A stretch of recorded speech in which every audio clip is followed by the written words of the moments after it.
Hello Internet! In a previous video we built a appendable set of strings. It looked really gross and did really weird things, but it was sort of intended to showcase operator overloads. What I would like to do in this video is take another look at that, but specifically look at extending a class by adding on these operator overloads to support some basic functionality that we would want. So I'm going to be extending a linked list and making an appendable linked list. Effectively, we're going to make a queue that we can do plus to. So I want to be able to do this and actually have it work so that we can add an object onto our list using the addition operator. So whether or not that's actually a good thing is not really something that I can say, but that's what we're going to be doing this for. And I'll let you make the decision on whether this is a good idea or not. I'm kind of hoping to figure it out as well. That's why we're doing this. So the way this works is we need to make a public static operator overload that returns some type. So we're going to return an appendable list of type T. I'm just using T as the generic type here, and that name doesn't really matter. It just needs to match so that everything still works. And we are just going to do operator plus. And so we're going to override the plus operator and accept an appendable list of type T on our base, I guess. That's going to be the base list that we're appending to. And then we are going to add on some T type. So this is going to be our object, I guess. And so what we're going to do is do base. Oh, we probably shouldn't use base. Let's use the source. Source is a good name. Let's do source. Source.AddLast. Because we're implementing this sort of as a queue, we're going to add things to the last. They're going to be last in, or first in, first out. So the first thing that comes in is going to be the first thing out. So we need to do add last like this. And we're just going to do add our object like this. And then just return source. So whatever that object is. And so this doesn't work. We can't compile this because our linked list that we're currently using does not support this overload. You cannot pass in a type and have it return you back your list. So what this plus equals is doing is saying list is equal to list plus test. That is what that syntax looks like. This is not very nice and doesn't make a lot of sense when you're thinking about it. But being able to append to a list using the plus equals operator is kind of useful and can look kind of nice if you're used to that. And if you're not, then it's kind of weird. But we're going to be using it this way. And so we should be able to just swap this out for the appendable list like that. And now everything's great. So we can do list. Let's do programmer terms. So foo, bar. There we go. Being super creative. And buzz and baz, because we're going all in. There we go. And then we just need to print those. So for each var item in our list. Let's just do console.writeLine of the item. That wasn't what I was expecting. There we go. Why doesn't it like that? What am I doing wrong?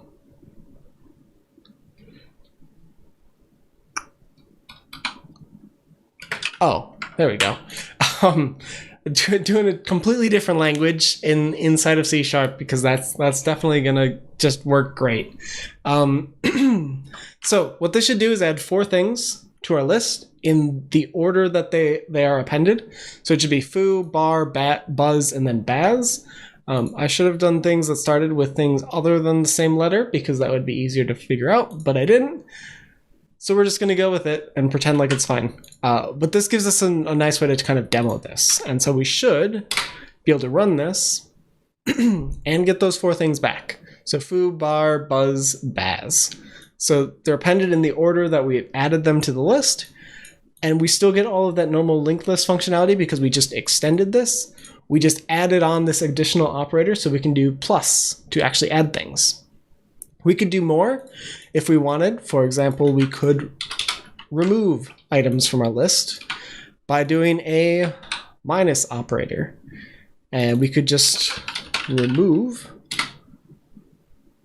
something. I don't think this works in a linked list. Oh, it does. Okay, so it's going to do a search, find it, and then remove it. That's probably not great, but what we can do then is just do list minus equals bar. So that will remove this element from our list. So we should only get 3 now. But this way we sort of get a way to interact with our list a little bit nicer. And you can see bar is no longer in our list once we run that. So there you go.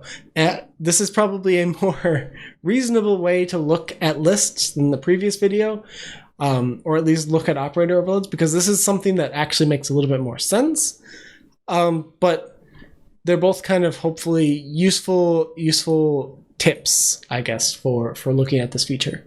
Like I've mentioned in the past, operator overloads can be really confusing.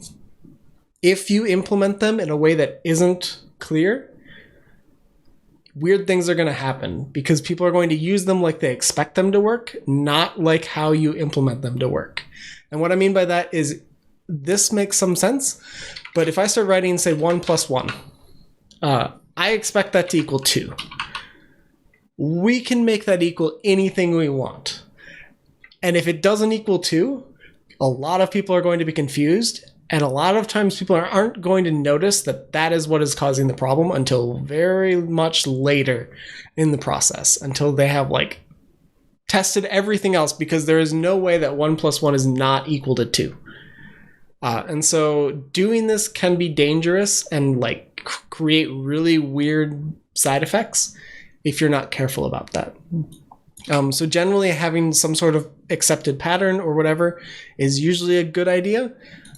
If you're doing this in a personal project, it matters less because you're the only one working with it, and I would kind of hope that you know what it is. But even then, if you're doing this and then you come back to the project in 6 months or a year or 5 years, you may not know what you were thinking at the time. And so having operators as a way that to describe more clearly how things are working, instead of using, say, add or whatever, and allowing you to actually write them like math, could be useful.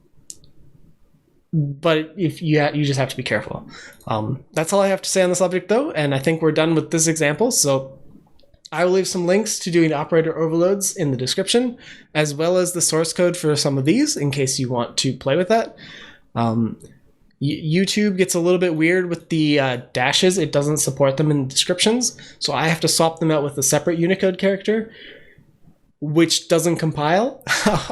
So if you're using my code samples and they have like generics or lambda expressions or things like that, and they don't compile, that's why. So you'll need to go and manually change those. I try to leave it in the description that you need to change them, but if you don't see that, that's what needs to happen. So anyway, that's it. And I will see you in the next video. So until then, see you, Internet.